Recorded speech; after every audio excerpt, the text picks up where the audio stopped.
अस्सलामुअलैकुम, नमस्ते, सत श्री अकाल। कैसे हैं आप लोग? उम्मीद करती हूँ ठीक होंगे, खुश होंगे। मैं हजीक अली और मेरे साथ है मैं हूँ फाइज़ा करीम। अस्सलाम वालेकुम, नमस्ते, सत श्री अकाल। उम्मीद है कि हमेशा की तरह आप खुश व खुर्रम होंगे और खुश रहिए, दूसरों का ख्याल रखिए, उनसे मोहब्बत कीजिए। बिल्कुल ऐसे ही है।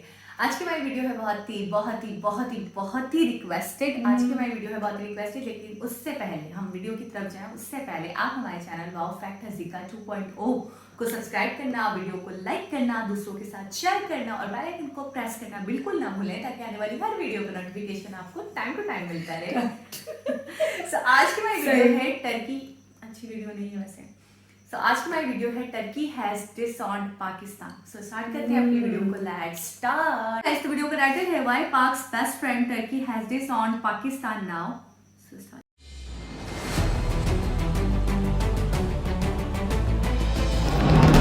Our Indian group has just arrived. God bless you, India. Thank you very much. Thank you for this.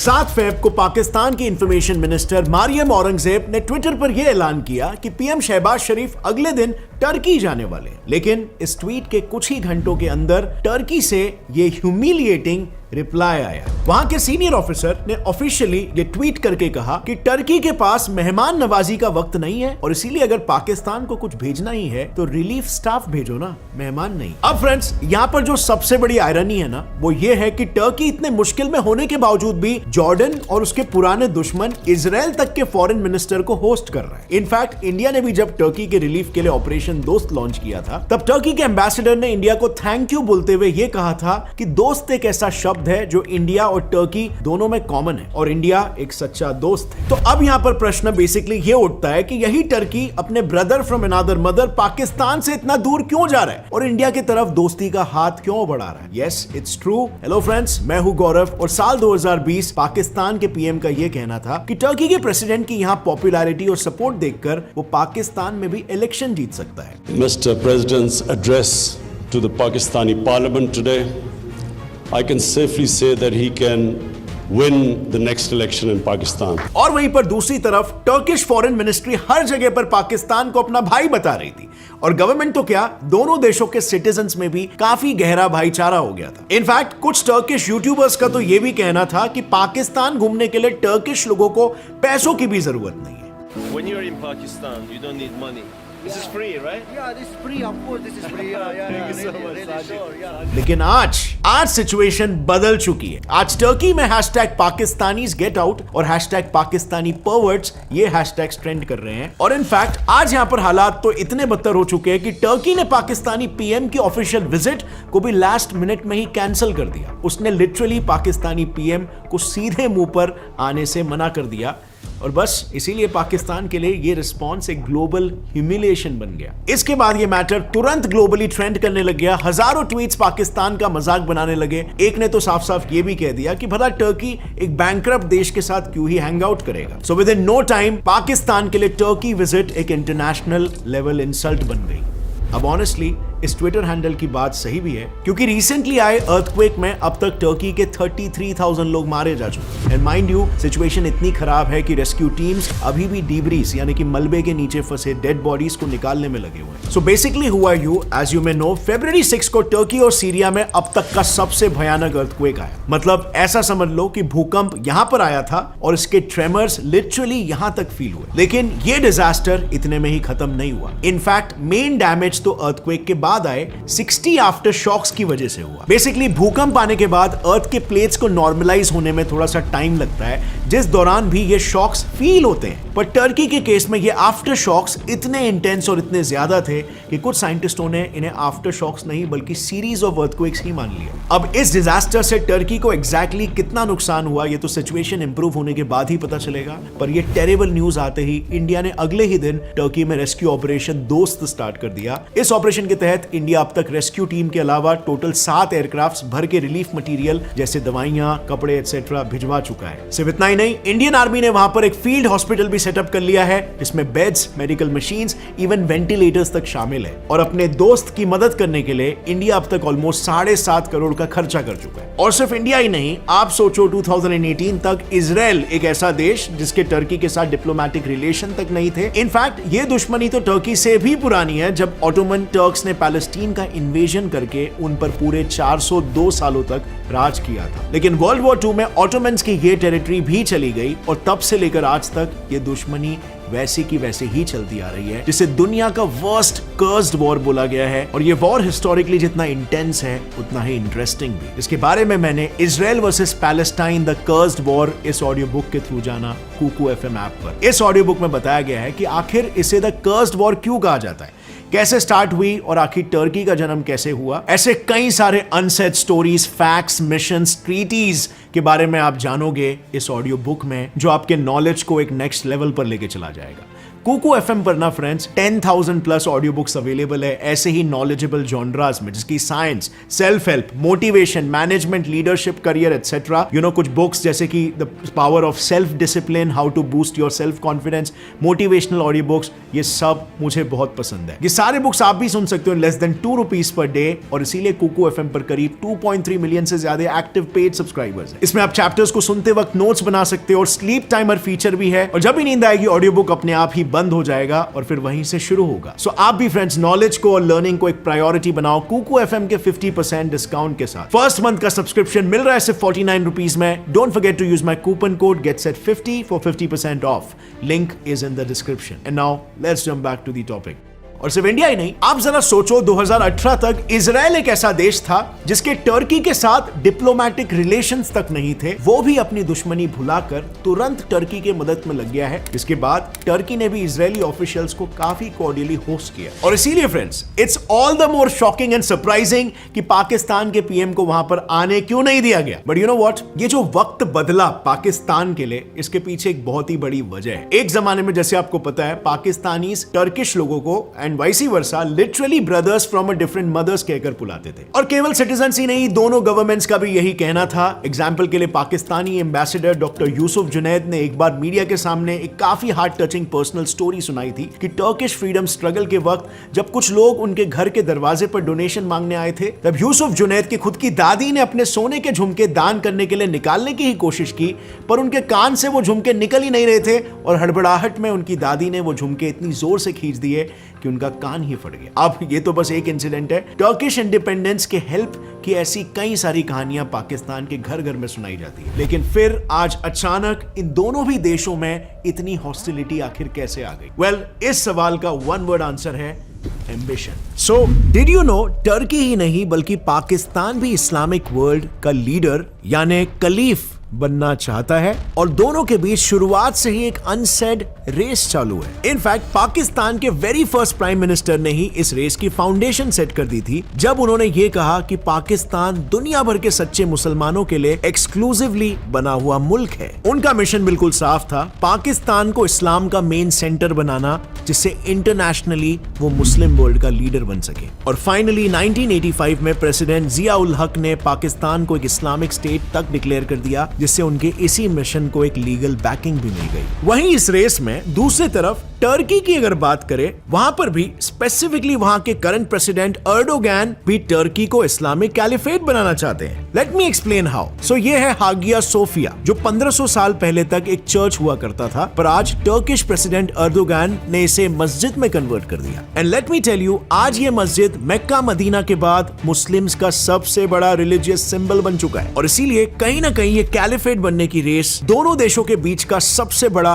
Hidden competition बन चुका है। पर प्रॉब्लम सिर्फ इस कंपटीशन तक ही सीमित नहीं है, बल्कि इससे भी ज्यादा बड़ी है। Well, look at this. पिछले एक साल में टर्की 6 लाख से भी ज्यादा इलीगल माइग्रेंट्स को बॉर्डर क्रॉस करने से रोक चुका है। टर्किश अथॉरिटीज के हिसाब से वहां पर पाकिस्तानी इलीगल माइग्रेंट्स की प्रॉब्लम इतनी बढ़ चुकी है कि वहां के डिटेंशन सेल्स में एट एनी गिवन टाइम 3 से 4 हजार इलीगल माइग्रेंट्स आसानी से मिल जाते हैं। एंड ऑब्वियसली इसमें कई सीरियन माइग्रेंट्स भी होते हैं। पर टर्की को स्पेसिफिकली पाकिस्तानी माइग्रेंट से काफी ज्यादा प्रॉब्लम है, और ऐसा इसीलिए क्योंकि उनके हिसाब से पाकिस्तानी टर्की का कल्चर बिगाड़ने में लगे हुए हैं। सो रिसेंटली एक पाकिस्तानी इमिग्रेंट पकड़ा गया था जो टर्किश औरतों की फोटो सोशल मीडिया पर शेयर करता था, और फिर जब इस मुद्दे पर फर्दर इन्वेस्टिगेशन हुई तो पता चला कि ऐसे बहुत सारे पाकिस्तानीज हैं जो टर्किश वुमेन को स्टॉक करते हैं, उनकी इनअप्रोप्रिएट फोटोज क्लिक करते हैं और उन फोटोज को टिकटॉक पर अपलोड करते हैं। और ये टर्की के लिए एक मेजर नेशनल प्रॉब्लम बन गया है, because this news has literally spread like wild fire. देखते ही देखते पूरे टर्की में हैशटैग पाकिस्तानी परवर्ट्स और hashtag Pakistani get out trend होने लगा। सिर्फ यही नहीं, टर्किश इंटेलिजेंस रिपोर्ट्स के अनुसार टर्की के मेजॉरिटी गैंग वॉर्स, ह्यूमन और नार्को ट्रैफिकिंग केसेस के पीछे भी पाकिस्तानी इलीगल माइग्रेंट्स का ही हाथ है। और फाइनली टर्की ने इन सब से तंग आकर पाकिस्तानी नेशनल्स के लिए अपने वीजा पॉलिसीज स्ट्रिक्ट बना दिए। So to sum it all up, caliphate बनने की रेस और पाकिस्तानी इलीगल इमिग्रेंट्स की वजह से टर्की और पाकिस्तान के रिलेशन में एक क्लियर क्रैक आ चुका है। पर पाकिस्तान ने इस क्रैक को और भी ज्यादा गहरा कर दिया जब उसने इंडिया से टर्की जाने वाले एड के लिए अपने एयर स्पेस का एक्सेस देना डिनाई कर दिया। ऑल्दो इंडिया या पाकिस्तान किसी ने भी ऑफिशियली इस न्यूज को कंफर्म नहीं किया, बट इतना तो श्योर है कि जहां पर एक तरफ टर्की और पाकिस्तान का भाईचारा खत्म हो रहा है, वहीं टर्की की इंडिया के साथ क्लोजनेस बढ़ती हुई नजर आ रही है। But as you all know friends, Turkey इतना प्रो पाकिस्तान था कि एक बार तो खुद पीएम अर्दोगान ने यह तक कह दिया था कि इंडियन हिंदूज वहां पर रह रहे मुस्लिम्स का मैसेकर कर रहे हैं। पर आज क्रिटिसिज्म तो दूर, टर्की अब कश्मीर मुद्दे पर हार्डली कोई ऑपोजिशन दिखा रहा है। और तो और जहां पर टर्की पाकिस्तान का ट्रेड केवल $294 मिलियन का है, वहीं पर इंडिया और टर्की के बीच पाकिस्तान से 33 टाइम्स ज्यादा यानी $10 बिलियन का बायलैटरल ट्रेड होता है। इसके अलावा दोनों देश के बीच बिलियंस ऑफ डॉलर्स के प्रोजेक्ट्स भी चल रहे हैं। Even it may be shocking for you to know कि लेह मनाली का फेमस अटल टनल का इलेक्ट्रोमैकेनिकल वर्क भी टर्की के मदद से ही हो रहा है। अब टर्की के इंडिया से बढ़ते क्लोजनेस के पीछे दो मेन वजह हैं। सबसे पहले तो ये कि टर्की पर $442.9 बिलियन का कर्ज है। इस डेट को टर्की SCO, जो एशिया का सबसे बड़ा यानी UN जैसा ऑर्गेनाइजेशन है, उसके थ्रू फाइनेंस करवाना चाहता है। और ऐसा करने के लिए टर्की को SCO का मेंबर बनना पड़ेगा, जो टर्की को इंडिया ही बना सकता है, क्योंकि SCO की करंट प्रेसिडेंसी इंडिया के हाथ में है एंड हेंस इस केस में टर्की को इंडिया की सबसे ज्यादा जरूरत है। इसके अलावा दूसरा और सबसे बड़ा रीजन है डिप्लोमैटिक शिफ्ट। देखो, टर्की और इंडिया को दूर रखने वाला सबसे बड़ा एलिमेंट था पाकिस्तान, पर आज ना तो पाकिस्तान में टर्की की मनपसंद सरकार है और ना ही दोनों देशों के रिश्ते भाइयों जैसे रहे हैं। प्लस टर्की को दिख रहा है कि पाकिस्तान अब सऊदी के करीब जा रहा है, तो टर्की भी अब नए दोस्त बनाने में लग गया है, जैसे कि इजराइल, UAE और इंडिया। और इसीलिए आज पाकिस्तान की सिचुएशन काफी क्रिटिकल हो गई है, क्योंकि सिर्फ टर्की ही नहीं बल्कि पाकिस्तान के बाकी सारे पुराने दोस्त भी उसका साथ छोड़ रहे हैं। पाकिस्तान के बेस्ट फ्रेंड्स चाइना और USA को ही ले लो। रिसेंटली US के टॉप ऑफिशियल एडमायरल मुलन से जब पाकिस्तान के बारे में पूछा गया था, तब उनका जवाब ये था कि पाकिस्तान के साथ रिलेशंस बहुत मुश्किल है और क्लियरली US अब खुद को पाकिस्तान से डिस्टेंस कर रहा है, और इसका रीजन है पाकिस्तान और चाइना की इंक्रीजिंग क्लोजनेस। पर आयरॉनिकली फ्रेंड्स, चाइना भी अब पाकिस्तान की डूबती नाव से वन आर्म डिस्टेंस बनाए रखा हुआ है। ब्लूमबर्ग की एक रिपोर्ट के अनुसार पाकिस्तान की कंटिन्यूअसली डिटीरियोरेटिंग सिचुएशन को देखकर अब चाइना भी पाकिस्तान की मदद करने से कतरा रहा है। घड़ी में अपने लोन का पैसा सूद समेत वापस मांग रहा है। आज की रियलिटी यह है कि पाकिस्तान की इकोनॉमिक सिचुएशन गिरती ही जा रही है, और इसी बीच ईरान ने भी पाकिस्तान से $18 बिलियन वापस मांग लिए हैं। अब वो ये पैसे क्यों और किसी लिए मांग लिए और पाकिस्तान इन्हें कैसे चुकाएगा, इसके बारे में मैंने ऑलरेडी एक वीडियो यहाँ पर बना लिया है, जो आप यहाँ पे क्लिक करके देख सकते हो। आपको पूरा मामला क्लियरली समझ में आ जाएगा और पाकिस्तान का सिचुएशन भी। बट फ्रेंड्स, इस वीडियो को लेकर क्या लगता है आपको, टर्की और पाकिस्तान मिलकर न्यू वर्ल्ड के कलीफ बन पाएंगे या नहीं? लिखिए अपना जवाब नीचे कमेंट सेक्शन में।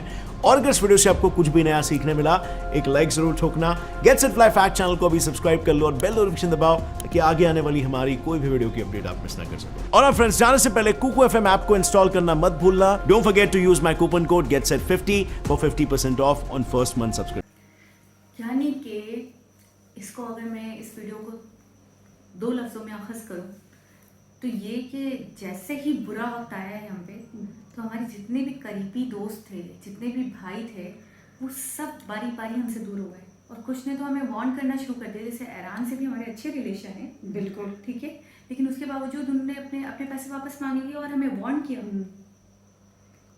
टर्की के हवाले से तो घर घर में बात होती है भाईचारे की।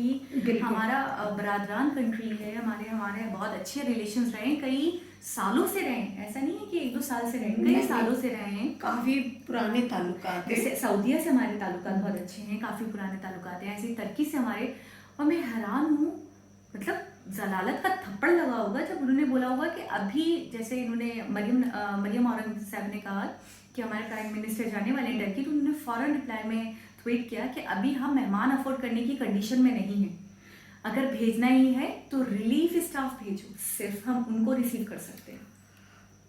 आप ये तो देखिए ना कि इसराइल, जिसको कभी उन्होंने तस्लीम नहीं किया, पाकिस्तान में ना।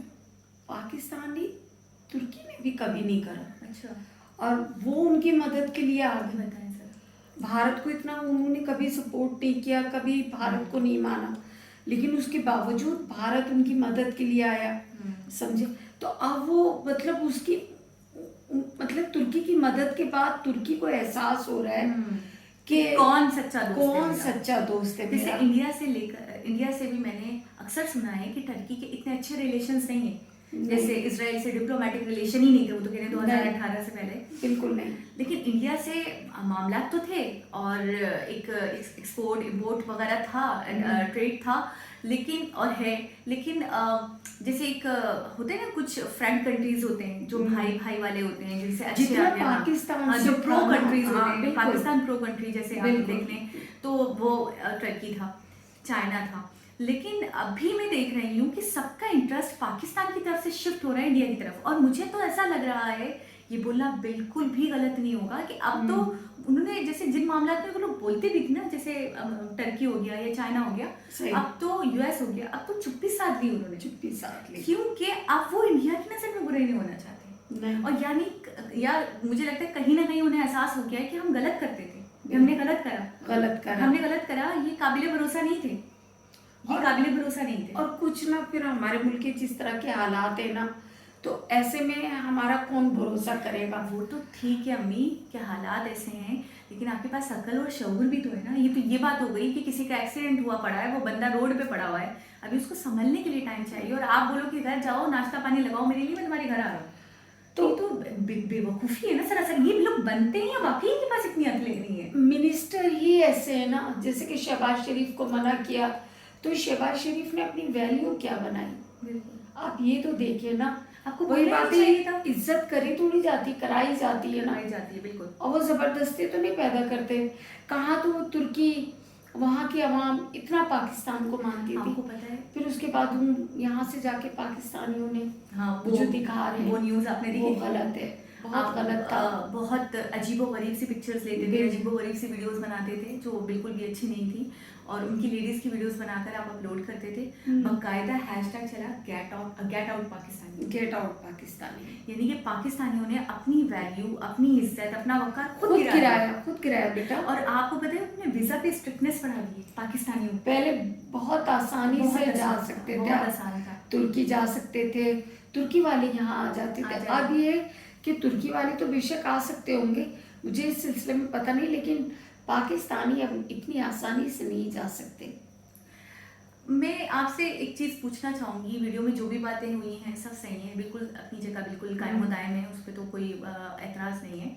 लेकिन मैं आपसे एक चीज़ पूछना चाहूँगी कि ऐसा क्यों होता है कि जैसे हम अमेरिका वगैरह के हवाले से भी हम देखते हैं, लंदन वगैरह के हवाले से भी हम देखते हैं कि पाकिस्तानी जा रहे हैं तो उनके साथ सऊदीया के हवाले से हम बड़ा सुनते हैं कि एक जानवरों की तरह सलूक किया जाता है, उनको बहुत ज़्यादा एक जलालत का मुजाहरा होता है उनके साथ।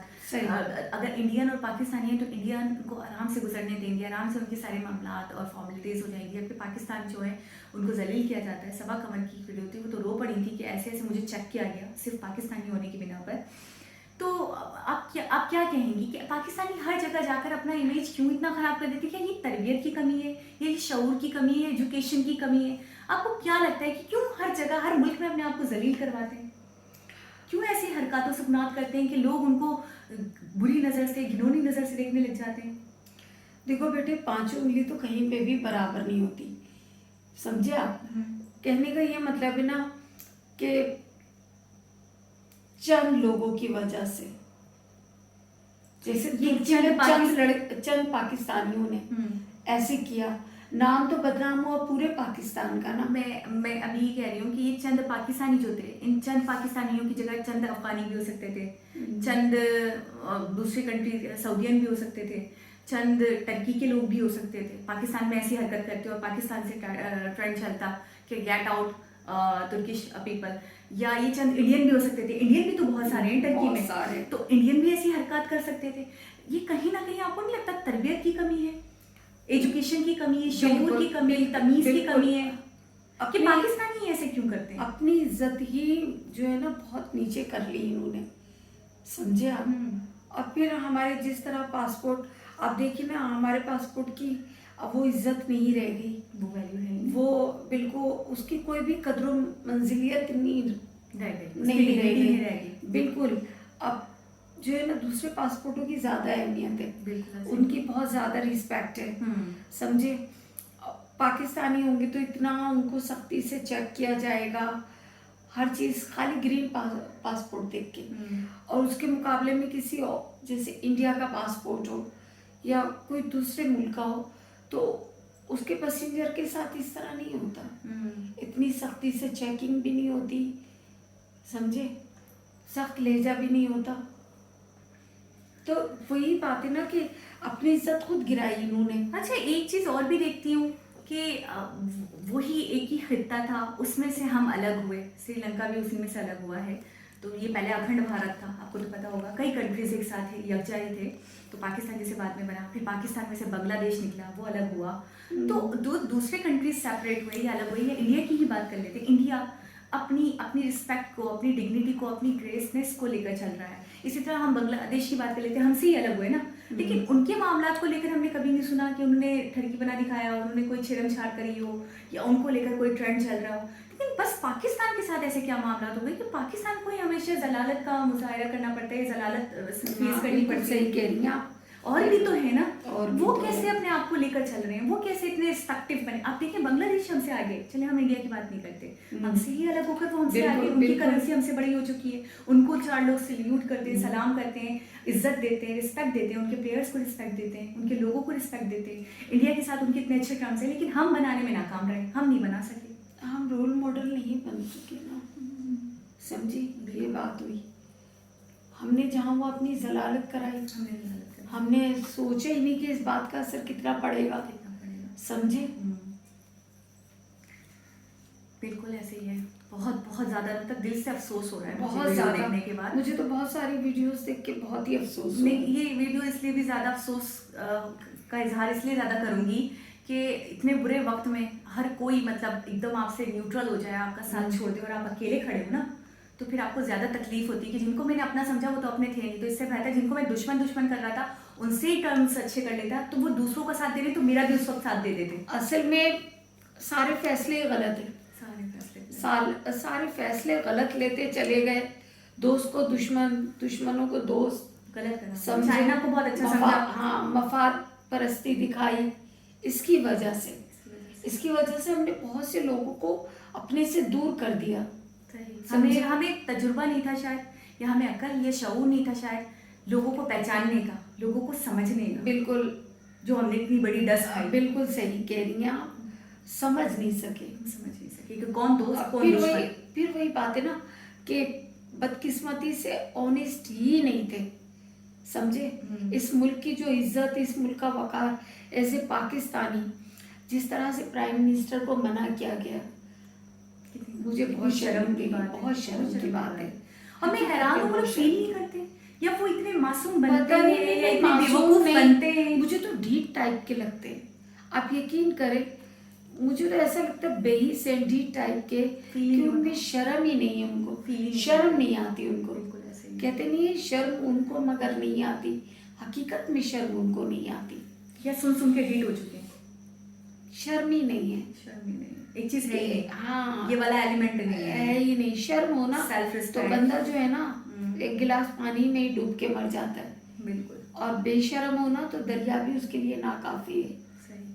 ठीक, तो एक बहुत ही इंफॉर्मेटिव वीडियो थी। दोबारा किसी और वीडियो के साथ आपसे मुलाकात होगी। जब तक अपना बहुत सारा ख्याल रखें। अल्लाह हाफिज। अल्लाह हाफिज।